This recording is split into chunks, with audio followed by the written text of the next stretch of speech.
Guide. How to be the good kind of beginner. To start, surf only at beginner spots.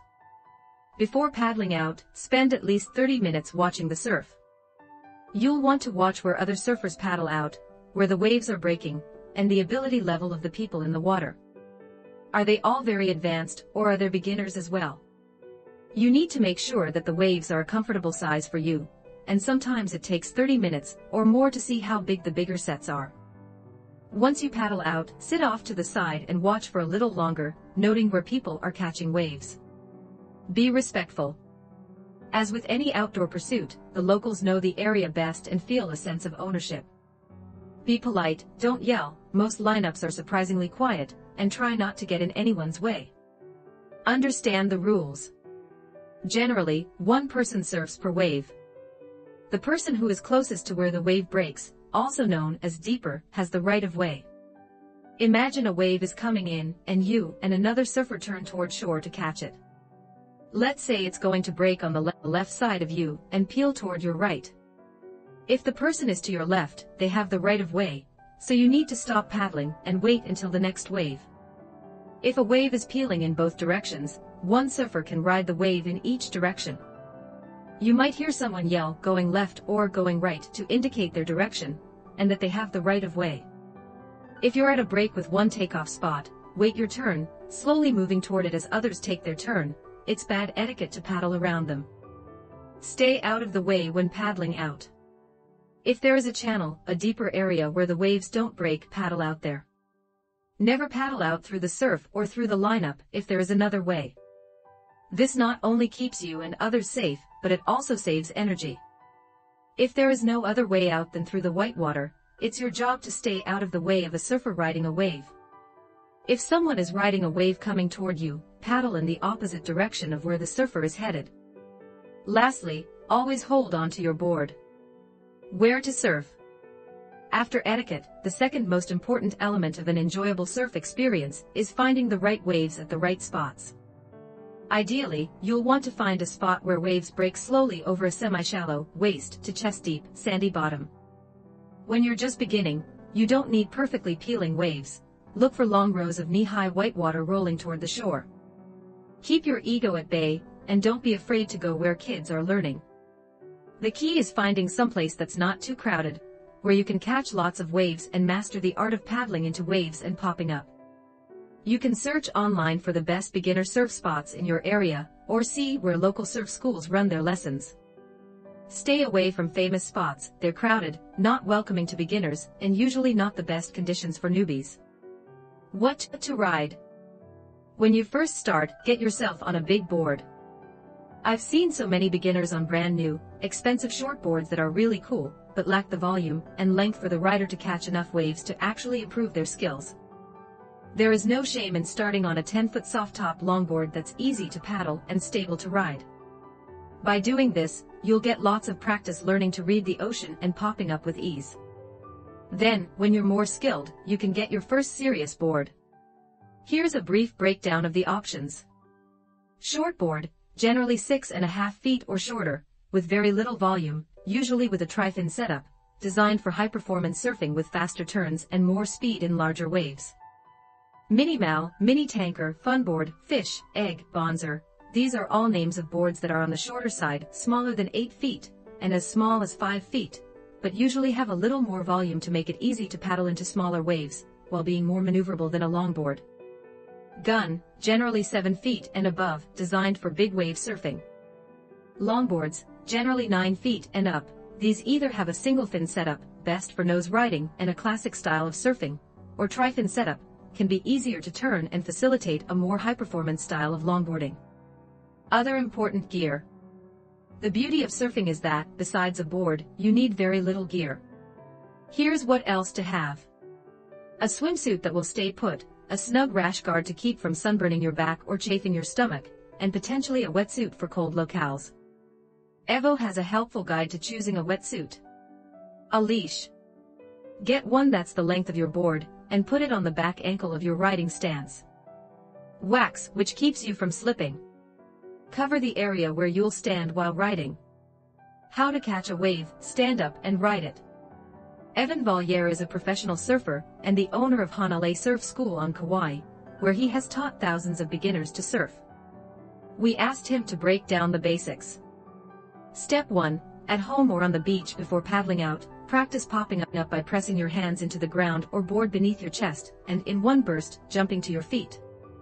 If your left foot is in front, you have a regular stance. If your right is in front, you're goofy-footed. This will get you comfortable with the motion. Step 2. Paddle out to the lineup, using the tips outlined above, how to be the right kind of beginner. Step 3. When you see the wave you want to catch, turn around and face the nose of your board toward the shore, then lay down and begin paddling. Make sure the nose of your board is not underwater or too high in the air, it should just graze the surface. You'll slowly get some momentum going with the same direction of the wave. It's important to conserve a burst of energy for just the right time. Get in position, and line up the wave using about 30 to 50% of your paddle power. When the wave starts to draw on your tail, and lift the back of your board as it rolls under you, kick it up to 80%, and then save the last few strokes for 100% effort. Step 4. After a few strokes, look back over your shoulder to gauge where the wave is behind you, but continue paddling forward. The crucial part is that you're not too far in front of the wave, and not too far outside, but this comes with practice and experience in understanding the waves. You also need to make sure that the tail of your board is perpendicular to the wave as you paddle toward shore. The swell does not always come in parallel to the beach, so looking back and lining up with the wave is key. Step 5. Look forward and use your peripherals to sense where the wave is. When you feel a burst of speed and momentum, it's the right time to stand up. Dropping in feels like a mini roller coaster slope. That's when you stop paddling and get ready to stand up. Step 6. When you pop up, calmly look ahead and fully commit. Try to hop up all in one motion. You can practice on the beach or at home beforehand. Hesitation creates instability. Always keep your eyes up and forward. Never look down at your feet, back at the wave, or at the nose of your board. Step 7. Keep your knees bent, with slightly more weight in your back foot. Hold your arms out to your sides to balance. And you're surfing. Valliere's additional safety tips. Never hold your board between you and the waves. Always fall flat on the surface of the water like a leaf, rather than dropping straight down. The deeper you drop, the greater the chance you'll collide with something under the water. Cover your head when you fall, particularly when you are separated from your board. Never reel in or hold your board with your leash string or cord. Stretch, hydrate, and warm up before your session, and hydrate and stretch afterward, too. If you experience any serious pain, especially in your back or neck, stop immediately. Training for surfing. During your first couple of sessions, you'll be surprised at how quickly you get tired and how sore you are in new places. Surfing is a pretty unique sport. Paddling requires muscles that a lot of people wouldn't normally use, says Crystal Walsh, a professional surfer and certified personal trainer. It requires core control, as well as muscular endurance of the arms and back, plus strength in your legs, all while laying or standing on an unstable surface. She says that surfing often is the best way to get stronger, but that interval training and yoga, for balance and flexibility, are helpful too. Since surfing isn't a steady-state workout, interval training is an awesome way to get you ready for surfing, she says. I usually design circuits that alternate between an upper body exercise and a lower body exercise and short rest period. It's like catching a wave, surfing the wave, and resting while waiting for another wave. She also recommends these 3 exercises to strengthen your surfing muscles. Dumbbell front lateral raises. What it does, strengthens deltoid muscles for paddling.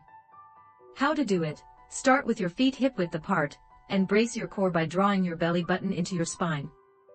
Inhale and raise both dumbbells overhead. Keep your shoulder blades down and your back and arms fully extended overhead.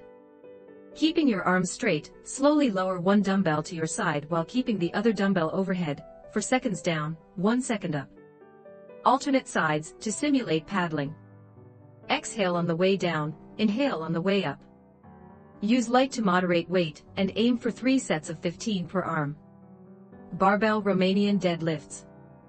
What it does, strengthens posterior chain muscles, glutes, hamstrings, back for generating power while doing turns.